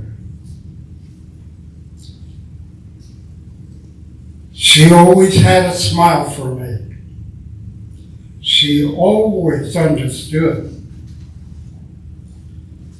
I did no wrong, as she could see, like no other mother could.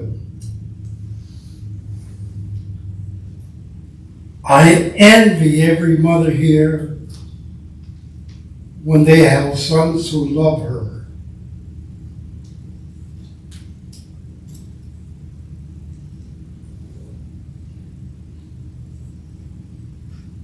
I only wish that mine were here, my precious, loving mother.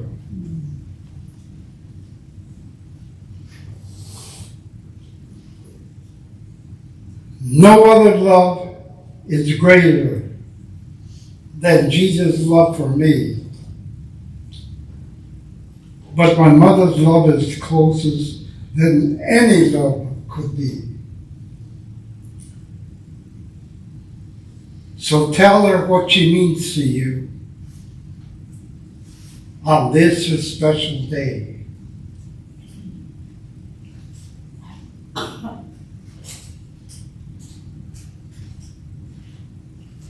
I only wish that mine were here.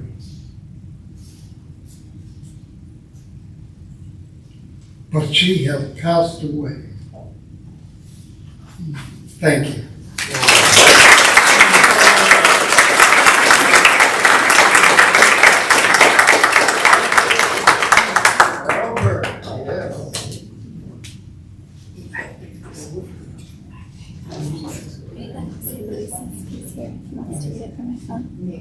Really? Do see if you can. I don't know. Is he here? Oh, St. Louis? He's gone. Oh, he left. Okay. Thank you. She found it on her phone. So, okay.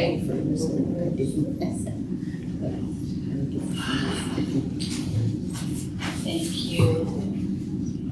Is anyone else moved by the readings we're hearing and the beautiful ideas? You are ready to go. Get down, get out of the pod, and welcome. She contributed to the anthology. Delia is a teacher, poet, writer, and artist. Her writings reflect the importance of family. She illustrates and contributes to Natalie's zine, an online magazine. Her stories can be found in Writing from Inlandia publications. Welcome, Delia.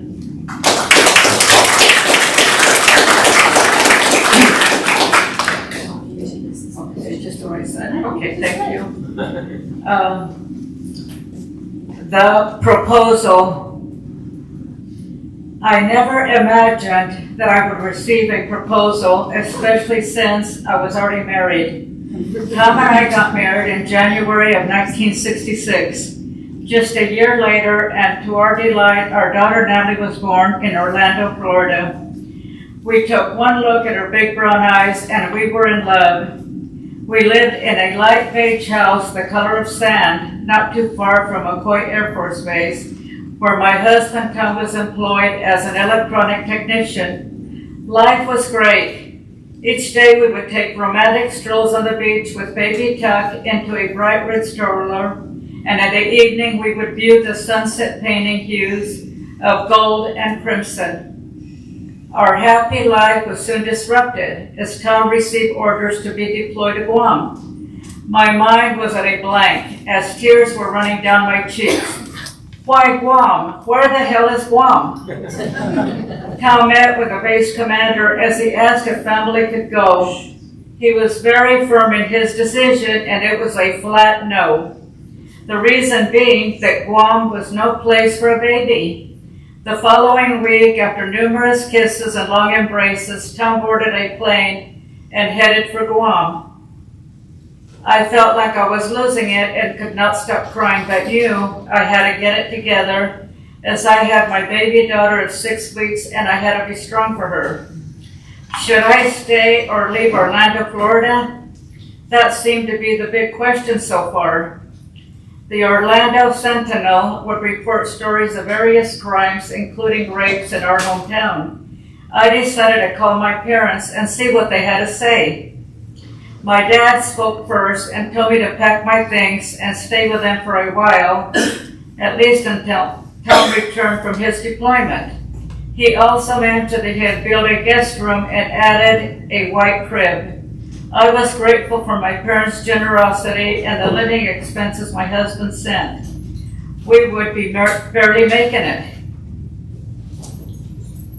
4 out of my 7 siblings lived at home in Planada, not too far from Merced, California. Manuel lived in Le Grand, while Paul lived in Fremont, and Socorro, my eldest sister, lived in Los Patos. She was a teacher who married a millionaire, Dominic, who owned a dairy. They had just built a large family room for entertaining birthday parties, baptisms, and whatever. Italian families love to have parties with plenty of food. Dominic was a fantastic cook, and just thinking about his spaghetti makes my mouth water. There was usually a dozen or people at their family functions, and I enjoyed meeting and sharing a meal with them. On this particular day, it was Dominic's Aunt Sally's birthday, and Socorro kept getting distracted and talking with Dominic's cousin, Antonio. I never got into the conversation and knew nothing about what was being discussed. Socorro later told me that Antonio wanted to get to know me. All I could say was, what exactly are you talking about? We do not know each other. All I knew was what my sister told me, that he was rich, lived with his mother, and was about 30. I thought, this can't be real. This only happens in the movies. During a summer get-together, Antonio's dark blue eyes met mine. He had a dozen red roses and white baby breaths and was on one knee, asking me to marry him. He mentioned that he was a millionaire and he could provide a comfortable life for baby and me. I had to turn him down, reason being that I was already married and waiting for my husband to return from Guam. That I would wait however long it took for him to come home. That I loved him more than anything. My mind was made up, and all his pleading did not do any good. Remembering this time in my life, I surprised myself that at 23 I was mature enough and that I could not be enticed by money or material things.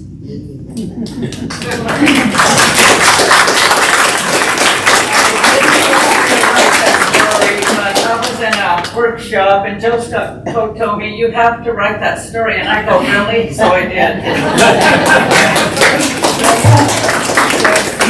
And speaking of husbands, back from Guam, we have Tom Biden. Also a contributor to the anthology. Tom earned an MS in mathematics from the University of Missouri, Columbia. Originally from St. Louis, he enlisted in the Air Force and married Delia at Castle Air Force Base in the San Joaquin Valley. He is a writer, poet, and enjoys art, math, and hands-on hobbies. Welcome, Tom. Yeah, that's great. Good. And everybody can hear me on this, right? Yes. Yeah. All right, thank you. I was going to read two things, but I think based upon what Charlotte did in her thing, I'm just going to give a really short poem I wrote just in memory of my brother. My brother, we were all the brothers were part of the Vietnam War generation, and we had no choices but to go in when they were drafted. And I was the oldest, but I was almost 22. I thought I was going to get out of it, and oh no, here comes the notice in the mail, and I had to do things quickly, like run down and join the Air Force. But I actually had a brother that joined earlier than I joined the Air Force. He was given permission by my parents to leave school. He was 17 years old, and he liked fighting or whatever. And there was no telling him no. And so I just wrote a few words, not very many, about him, but words which have great meaning to me. I knew a man, a son and brother, who drowned in combat maneuvers, preparing for a satanic war. A man not entombed on the Vietnam Wall, not recognized for his services to all. A simple tombstone marks the grave of a Marine, a brother so brave. And then I have a little epitaph afterwards. Patrick Leo Payton, born on May 2nd, 1944 in St. Louis, Missouri. He withdrew from Mercy High School in September of 1961 to join the Marine Corps. I was like 3 months in the Air Force when he died. He died at Okinawa on June 6, 1962. And I will always miss him. And that's my contribution, especially during this troubled times where we're still recovering from many different things in this country. But we were not to blame for the war, which when we came back from it, it was the only generation that was actually blamed. It was our fault that there was a war. And we were looked down upon by society at the time, and there were a lot of high schoolers, college students, there are all kinds of people getting up and going against not just the war, but against the people who actually served their country for that war. And I appreciate the fact that nowadays that the men who return from service are all greeted. We were the only ones who were blamed for the war. Since that time, there's never been a soldier that has come back home that has been blamed for the war, and that is really great for this country to do so.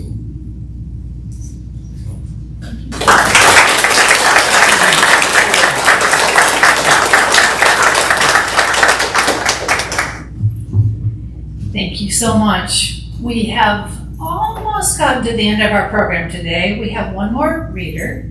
Diosa X is here. She's going to come forward to read, and then I'm going to call Katie Porter up to say a few words. So thank you all for being here. You're awesome and beautiful and wonderful writers. And I'm so happy that I get to do this for my job. Diosa has contributed to the online journal. She is a multilingual and multidimensional 3-time Slam spoken word winner, international poetisa, and workshop presenter. She is a seasoned language arts educator and the author of 3 poetry collections. Welcome, Diosa.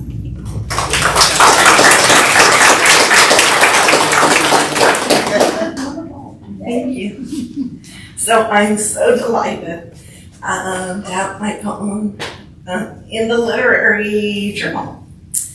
And so without further ado, a poem first published in West of the Santa Ana and Other Sacred Places by writer poet Ceremony con el Zorrillo.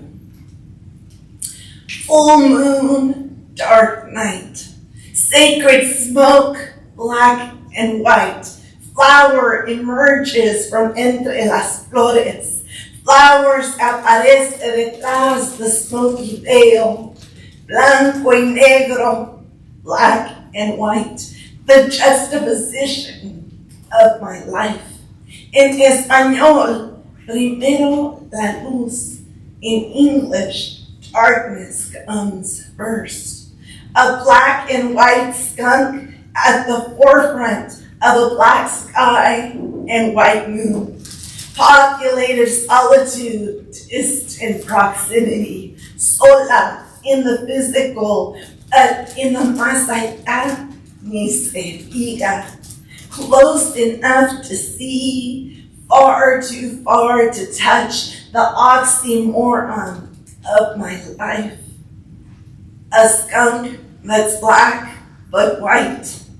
A sky that's dark but bright. Ceremony con el zorrillo in the still of the night.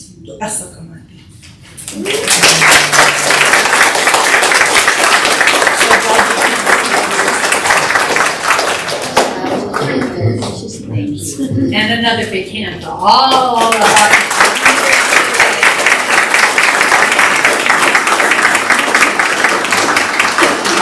earlier, when we started the program and I shared with you the sad news of Randy Quiroz' passing, I did not have the words to fully honor him. So I asked Katie if she would do that now at the end of our program, in tribute to him and in celebration of him as a fellow writer and all his contributions in that way. So Katie? Oh, I wanted to mention my Vietnam and his is in the anthology. So everybody can get that in. Oh, let's mention that really quick. Charlotte's Vietnam story is in the anthology. So I can tell you she did go to college, but the rest of it you're going to have to read in the anthology. It's available for you. Well, I'm going to start by saying a word about the anthology. And again, apologies that it's not here. UPS and the weather and whatever things conspired against us today. But it will be here, so for all the stories that you didn't get to hear the ending of, you're just going to have to hang on that cliffhanger until next week. So how many of you here knew Randy? Yeah? So I was very saddened to hear of his passing. I never got to know him well, but he has been a part of Inlandia for a very long time, both as a workshop participant as well as an editor for our online literary journal. I thought I might share just a little bit actually of something that somebody else wrote. Victoria Waddle was, she still leads one of our workshops, and she was the managing editor of the online literary journal for a long time. This year she handed off the torch, but she's still on the staff. But Victoria said that he died last night from complications of pneumonia. She first met him back at the Ontario workshop, which that was a workshop that I founded back in 2010 and did pass the torch to Victoria. So he was not in my workshop, but he has been involved, and ultimately Randy was in every writer's workshop virtually that Inlandia had, and sometimes he would participate in 3 or even 4 workshops every week. He was very devoted, and he was a devoted editor for our online literary journal. So we've had a lot of folks pass away these past few years. It has been a sad time every time we do. I'm just reminded of how grateful that we all have each other as part of our Inlandia community. So let's take a moment of silence for Randy and to remember those that we've lost recently.